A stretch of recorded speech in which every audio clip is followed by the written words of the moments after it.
General infection, temperature change या मौसम परिवर्तन की वजह से अगर आपको कोल्ड एंड कफ यानी सर्दी जुकाम लगता है तो उस कंडीशन में सिंपल 2 रूल फॉलो कीजिए। पहला, जैसे हमने आपको हमेशा बताया, आप अपनी एक्यूप्रेशर रिंग का इस्तेमाल करें, सभी फिंगर्स पे इसको नियमित रूप से चलाएं।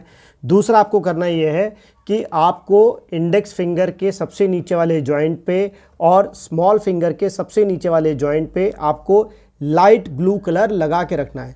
तो आप दोनों हाथ के इंडेक्स फिंगर और स्मॉल फिंगर के सबसे नीचे वाले जॉइंट पे आप लाइट ब्लू कलर लगा के रखें, एक्यूप्रेशर रिंग चलाएं, तो आपको सर्दी, जुकाम और कोल्ड एंड कफ में आराम मिलेगा। ये इन्फॉर्मेशन सभी के साथ शेयर कीजिएगा। मैं आपका प्रशामक अमित कार्की।